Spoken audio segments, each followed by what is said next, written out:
In the sweltering summer of 1724, a heavily scarred, unrepentant pirate named William Fly stood on the rough wooden gallows in Boston Harbor.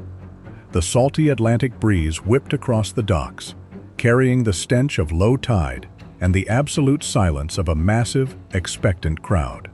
The colonial citizens, merchants, and Royal Navy officers had gathered by the hundreds, fully expecting the notorious outlaw to drop to his trembling knees, weep uncontrollably, and beg the royal governor for a last-minute pardon. They wanted to see a monster broken by the civilized law of the British Empire. Instead, William Fly stood perfectly straight. He looked the executioner directly in the eye, scoffed at his incompetence, and loudly critiqued the man's knot-tying skills.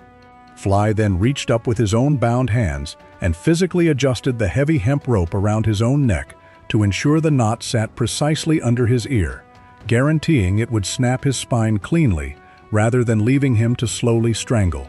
Why did he face the ultimate, terrifying penalty of the gallows with such cold, mechanical, almost arrogant indifference? Because William Fly had signed a contract, a highly specific, legally binding document that guaranteed him a democratic vote, exceptional medical care if he was wounded in battle, and equal shares of stolen Spanish silver. It was the exact same contract that now demanded he face the hangman's noose with absolute dignity. That document was the Pirate Code. For over 300 years, modern pop culture has relentlessly lied to you. We have been sold a massive historical fiction depicting pirates as drunken, bloodthirsty savages who operated in a state of absolute, chaotic anarchy. But the physical, documented historical truth is far stranger, infinitely more fascinating, and deeply subversive. These uneducated thieves, murderers, and societal outcasts actually engineered one of the most highly sophisticated, democratic legal systems of the entire 18th century. They drafted binding constitutions decades before the United States even existed. They practiced strict mathematical democracy, while the arrogant kings of Europe still ruled by divine right. And they built a floating society that in many structural ways was far more just than the massive, corrupt empires that were actively hunting them. Before we go further, let me know in the comments, where are you watching from today?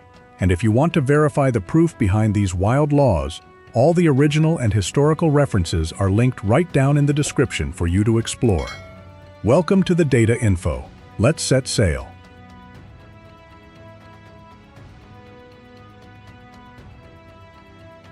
Chapter 1. Outlaw Constitution.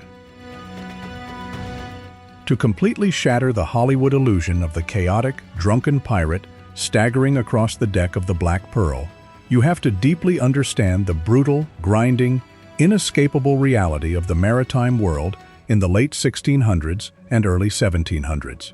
The men who eventually raised the black flag did not become pirates because they were looking for a romantic adventure. They became pirates because they were desperately trying to escape a maritime system that treated them worse than animals. Consider the life of a standard Royal Navy sailor or a merchant seaman in 1715. Many of these men did not volunteer. They were kidnapped from the docks of London or Bristol by violent press gangs and forced into naval slavery. Once aboard a naval warship, the captain possessed absolute, unchecked, godlike authority over every soul on the wooden deck. If a starving sailor stole an extra piece of rotting, maggot-infested salted beef, the captain could legally order him tied to the heavy wooden grating and flogged with a cat-o'-nine tails. This whip, embedded with lead and glass, would strip the flesh completely from a man's back, often resulting in an agonizing death from infection days later. The economic inequality was just as violently extreme. Naval officers, typically born into wealthy aristocratic families, slept in comfortable, well-ventilated aft cabins and drank expensive French wine. Meanwhile, the common sailors were crammed into the dark, suffocating lower decks, sleeping in swinging hammocks strung merely 14 inches apart, dying by the hundreds from scurvy, dysentery, and typhus. If a naval vessel captured an enemy prize ship, the captain might receive £5,000 in prize money, while the 300 men who actually bled and died in the battle would split a measly £200 between them.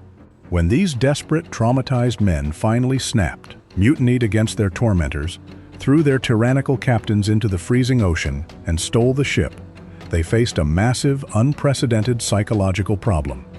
How do you get 80 heavily armed, deeply traumatized, highly aggressive outlaws to work together in a confined space without killing each other? You cannot control desperate men with the exact same fear and tyranny they just violently overthrew. You need something far stronger than the whip. You must give them a system they actually believe in. This desperate need for survival birthed the Pirate Code, formerly known in the archives as the Articles of Agreement. The very first documented pirate code belonged to a Portuguese buccaneer named Bartholomew the Portuguese, operating off the brutal coast of Brazil in 1663. His articles, discovered centuries later in the wreckage of his ship near Recife, outlined 23 specific rules governing everything from combat readiness to the mathematical division of treasure. The physical document itself was a masterpiece of outlaw diplomacy, written in Portuguese but heavily annotated with notes in Dutch and English, proving that pirates were actively recruiting from multiple rival nations and desperately needed a common legal framework that every single outlaw could understand and swear blood allegiance to. But the most famous, comprehensive, and successful code in maritime history belonged to Captain Bartholomew Roberts, universally known as Black Bart. Roberts was arguably the most successful pirate of the Golden Age, capturing an astonishing 400 ships between 1719 and 1722. His massive success was not due to dark magic, overwhelming firepower, or dumb luck. It was due to the absolute unwavering mathematical discipline enforced by his specific code. Roberts operated primarily in the dangerous waters of West Africa and the Caribbean, and his specific articles became the ultimate template that dozens of other pirate crews copied, modified, and adopted. The very first article of Roberts's Constitution was deeply, dangerously revolutionary for the 18th century. It stated with absolute clarity, "Every man has a vote in affairs of moment, has equal title to the fresh provisions or strong liquors at any time seized, and may use them at pleasure." This single, incredibly powerful sentence completely dismantled the absolute hierarchy of the era. Pirates operated as a direct, functional democracy. When a heavily laden merchant ship appeared on the horizon, the pirate captain could not unilaterally draw his sword and order an attack. The entire crew held an immediate, democratic vote on the open deck. When they successfully captured a prize, they voted on exactly how to divide the cargo. And most terrifying to the royal governors of Europe, when they needed a new captain, they elected one.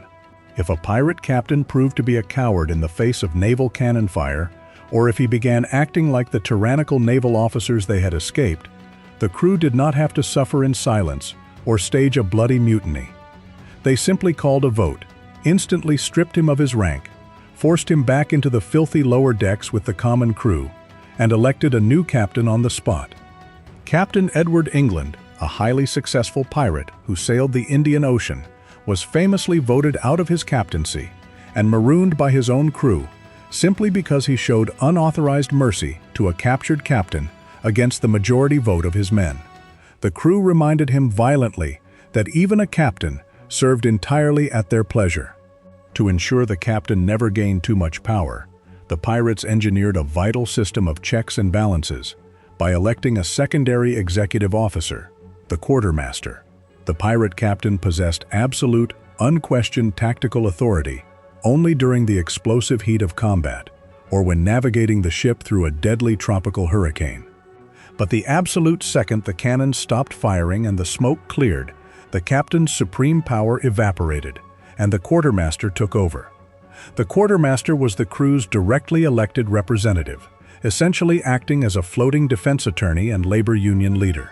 He was the one who settled all internal disputes, divided the daily food and rum rations, led the dangerous boarding parties, and ensured the captain followed the articles to the letter.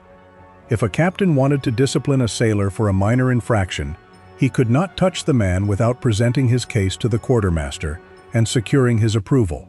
It was a brilliant, dual executive system designed specifically to prevent the rise of another dictator. These uneducated sailors had essentially invented the separation of powers before the concept was ever formalized by political philosophers in Europe. Chapter 2. Bizarre but brilliant.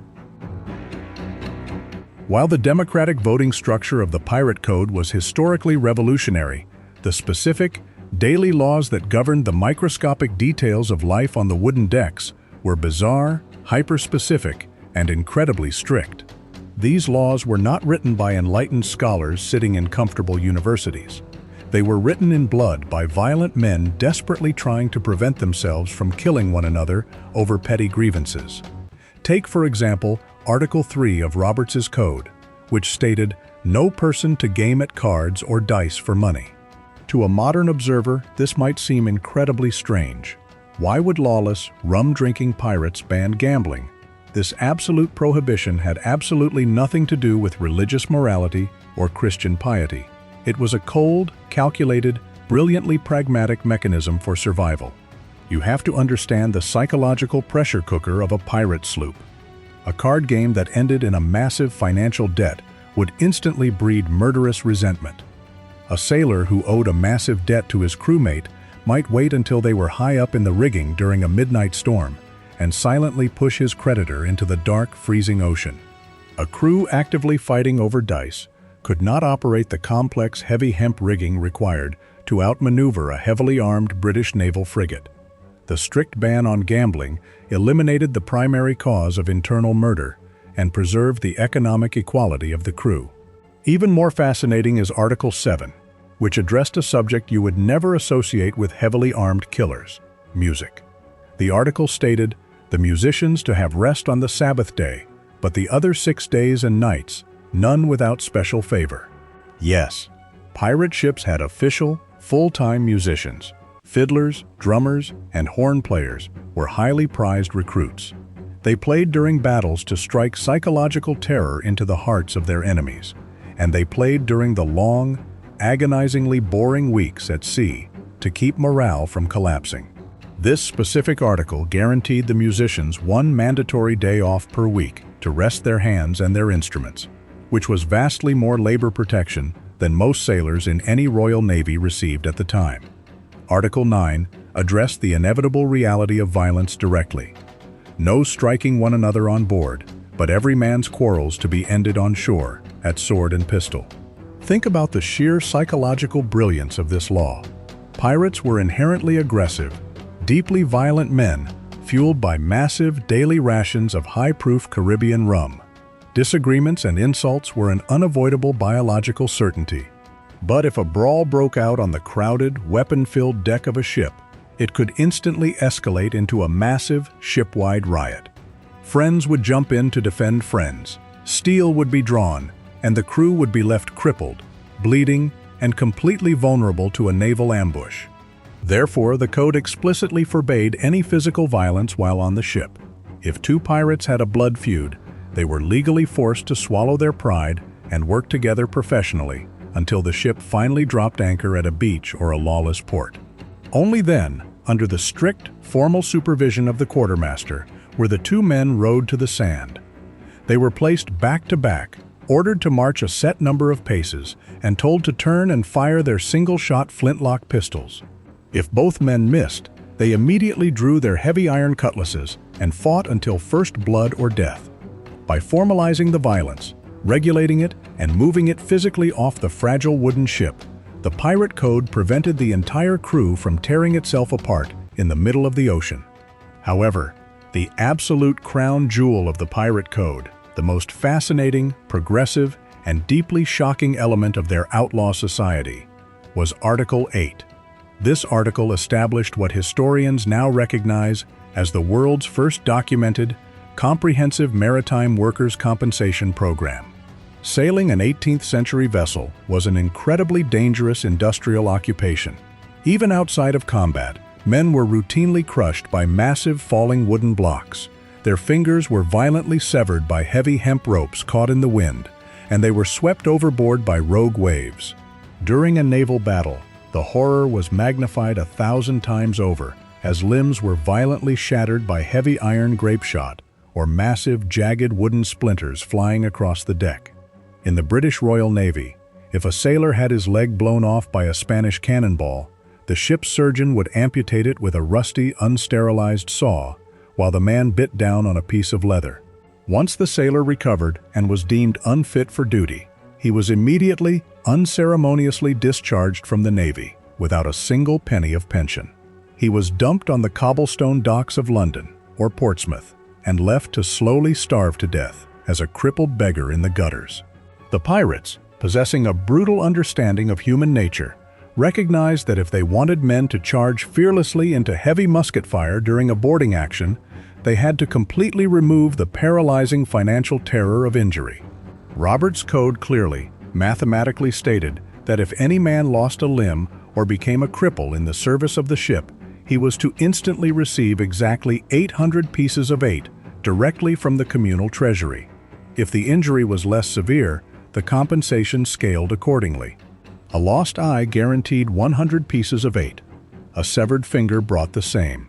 A severe gunshot wound that left a man unable to work the rigging brought 400 pieces of 8. The quartermaster maintained a highly detailed, written injury log, recording every single wound sustained in battle or while working the ship. When the crew successfully captured a prize ship, the injury compensation fund was filled first, before anyone else received a single coin. This ensured that wounded men received their life-saving money even if the remaining prize proved small. To put this economic reality in perspective, 800 pieces of 8 was roughly the equivalent of 2 full years of wages for an honest, hard-working merchant sailor. It was enough stolen capital for a crippled pirate to comfortably retire in a lawless haven like Port Royal, Jamaica, or Nassau in the Bahamas. Many former pirates with wooden legs and missing eyes used their compensation payouts to purchase small taverns or boarding houses, living out the rest of their lives in absolute comfort and financial security. This guaranteed safety net was one of the primary reasons highly skilled, veteran naval sailors willingly chose to defect and sign the pirate articles with their own blood. We also see bizarre but deeply pragmatic laws regarding fire prevention. Captain George Lowther, a highly successful Caribbean pirate who was deeply traumatized after surviving a massive ship fire earlier in his career, included an absolute death penalty for improper fire discipline. His specific code stated that if any man smoked a tobacco pipe in the dark lower hold without a secure cap, or carried a lit candle below decks without a closed glass lantern, he would suffer the exact same punishment as a coward who deserted during battle: immediate execution. On a dry wooden ship heavily coated in highly flammable pine pitch, carrying hundreds of barrels of volatile black powder in the magazine, a single stray spark from a pipe could instantly vaporize the entire ship. Lowther's law was incredibly extreme, but it absolutely guaranteed the survival of the crew. Even the cruelest, most psychotic pirates of the era were bound by the democratic laws of the code. Captain Edward Lowe was universally feared for his sheer, terrifying brutality, frequently torturing captives for pure entertainment. Yet, even his specific pirate code included an article regarding torture. It stated that no prisoner was to be tortured without the explicit consent of the quartermaster and a majority vote of the crew. Even a monster like Edward Lowe could not indulge his sadistic urges on a whim. He was legally required to get parliamentary approval from his men before he could draw his knife. Chapter 3. The Ultimate Price. The democratic voting, the transparent division of stolen silver, and the highly generous injury compensation made the pirate ship an incredibly attractive proposition for desperate men. It was a recruiting tool that the Royal Navies simply could not compete with. But this floating outlaw utopia only functioned because every single man on board was absolutely, deeply terrified of the consequences of breaking the contract. The pirate code was not a set of gentle guidelines or friendly suggestions. It was an ironclad legal system enforced by extreme, highly calculated physical brutality. When a pirate was accused of breaking a major law, such as stealing from the communal treasure chest, keeping a secret stash of gold, or acting with cowardice during a naval battle, he was not subjected to the arbitrary whim of an angry captain. He was given a formal, deeply democratic trial on the main deck. The accused pirate was allowed to speak in his own defense. Witnesses from the crew were called forward to testify under oath, swearing on a Bible or an axe. And finally, the entire crew voted on his guilt or innocence, and crucially, they voted specifically on his punishment. One highly documented case from 1721 perfectly illustrates how seriously pirates took their codes and how they balanced brutal law with democratic nuance. A pirate named Thomas Annis, serving under Captain George Lowther, was caught red-handed, stealing from the common chest. The theft was incredibly small, just a handful of silver coins. But under the pirate code, theft from the crew was the ultimate betrayal. The crew initially voted unanimously for immediate execution. They could not let theft slide, no matter how minor, because theft destroyed the absolute trust that held their fragile society together. But Thomas Annis stood before the angry crew and made his desperate case. He explained that he had a deeply sick mother living in poverty in London, who desperately needed money for medicine. He had planned to send his legal share of the next prize directly to her, but the next prize hadn't materialized, and he was terrified she would die before he could help her. He swore he had only taken enough for one letter and a small amount of medicine. The crew of hardened killers stopped and actually debated his case for hours on the open deck. Some argued for mercy, stating his motives were pure. Others argued for strict, unyielding enforcement of the code, stating that a thief is a thief. Finally, they held a second democratic vote. The verdict, guilty, but with a highly specific, reduced sentence. Annis would receive 30 brutal lashes at the mast and forfeit his entire share of the next two prizes. The money he had stolen would be returned to the common stock. But in a stunning twist of pirate justice, the quartermaster was ordered to take an equivalent amount of money from the ship's general funds and send it to Annis's mother in London on his behalf. It wasn't soft mercy. It was rigid justice beautifully tempered by circumstance, exactly what their democratic code demanded. When the crew did vote for execution, however, the methods were swift, efficient, and deeply terrifying. Despite the romanticized Hollywood myth, pirates almost never made prisoners walk the plank. It was a complete waste of perfectly good lumber, it was highly inefficient, and there is almost no historical record of it happening during the Golden Age. If a pirate was condemned to death by his own crew, he was usually hauled up to the heavy wooden yardarm by his neck with a hemp rope, or he was simply tied to the mainmast and executed via a firing squad, his body immediately thrown overboard to the sharks. However, the most uniquely terrifying punishment engineered by the pirates, reserved for severe betrayals of the code, mutiny, or extreme cowardice, was marooning. If a man was voted to be marooned, the crew would intentionally sail out of the standard shipping lanes and seek out a tiny, completely barren sandbar or a jagged, waterless rock far out in the deep ocean.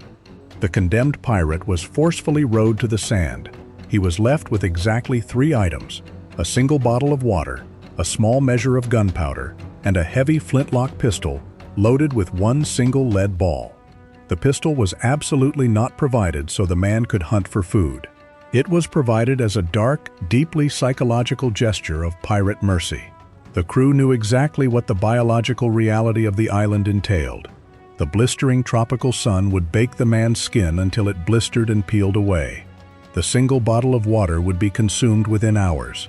The agonizing, slow torture of cellular dehydration would begin, driving the man completely insane with thirst and despair as his organs slowly failed. The loaded pistol was left, so that when the physical agony became absolutely, undeniably unbearable, the pirate could put the iron barrel in his mouth and choose a quick, violent end rather than slowly dying over the course of a horrifying week. The most famous historical case of marooning happened to a Scottish sailor named Alexander Selkirk, who violently quarreled with his captain and demanded to be left on an uninhabited island off the coast of Chile in 1704. He actually survived completely alone for 4 agonizing years before being rescued by a passing privateer. His incredible tale of survival directly inspired the author Daniel Defoe to write the legendary novel Robinson Crusoe. But Selkirk was the ultimate exception. He was exceptionally lucky to find fresh water and feral goats on his island. For the vast majority of marooned pirates, They died within a week, their bleached bones serving as a terrifying warning to any man who thought about breaking the sacred pirate code. By the year 1730, the golden age of piracy was violently, systematically crushed. The British Royal Navy, tired of losing massive amounts of colonial wealth, deployed massive fleets of heavily armed, purpose-built warships to hunt down the pirate captains. Merchant ships stopped sailing alone and began traveling in massive, heavily protected convoys. Colonial governors utilized psychological warfare, offering blanket royal pardons to any pirate who surrendered, actively breaking the brotherhood apart from the inside. One by one, the great outlaw captains fell. Bartholomew Roberts had his throat torn out by grape shot during a brutal naval battle off the coast of Africa. Calico Jack Rackham was captured in a drunken stupor and hanged in Jamaica, his tarred body left to rot in an iron cage. Blackbeard was ambushed in shallow water and decapitated in North Carolina, and when these legendary captains died, their physical codes disappeared with them. Unlike the written laws of massive empires, which are permanently preserved in stone, printed in massive volumes, and stored in national archives, the pirate codes existed almost entirely in the memories and the physical practices of the living crews. Many pirate codes contained a highly specific, secretive final article. For example, Captain Johnson, operating off the coast of Madagascar in 1729, had a code that explicitly stated, "When the crew votes to dissolve and end their piracy, all articles shall be burned, and no man shall speak of them again." When a pirate crew was wiped out by a naval broadside, or when they took the king's pardon and scattered into the colonial towns, they burned their codes. They destroyed the evidence. Their specific laws died on the wind. Today, only a tiny handful of original pirate codes survive. They were painstakingly copied into colonial court records by British clerks during the Admiralty trials of captured pirates right before they were hanged. These faded, ink-stained documents, locked away in the quiet, dust-filled historical archives of London, Boston, and Port Royal, are our only direct, physical evidence of how these outlaws actually governed themselves in the dark. What is truly remarkable and deeply haunting about these documents is how incredibly modern they sound. Direct democratic elections, equal voting rights, transparent division of capital, strict checks and balances on executive power, workplace safety regulations, and guaranteed disability compensation. The violent, uneducated, filthy pirates of 1720 successfully engineered and implemented social and legal systems that would not become standard in Western democracies for another 200 years. This was not because pirates were noble, enlightened philosophers reading political theory in their cabins. They were ruthless murderers, heavily armed thieves, and dangerous, unrepentant fugitives. But they proved an undeniable, massive historical truth, that even the absolute worst men in the world, the outcasts of civilized society, when given the right incentives and a highly structured system of accountability, are perfectly capable of creating a functioning, fair, and highly disciplined democratic society. The pirate code was brutal. It was strange. It was terrifyingly unforgiving. But it was also one of the most remarkable experiments in democracy ever conducted, created by the least likely people in the least likely place on earth. It proves that justice and fairness do not require polite civilization or the permission of kings. They only require people willing to physically create them and brutally enforce them, even when the entire world says it is impossible. History is never as simple as the sanitized myths they teach us in school. The most brutal criminals sometimes write the fairest laws. If you want us to keep digging into the physical archives to bring you the gritty, unromanticized truth of history, drop a comment below and tell us what massive historical myth or maritime legend we should destroy next. Remember to check the description for all the verified historical sources used to build this documentary. Thank you for watching the Data Info. Hit subscribe, and we will see you on the next voyage.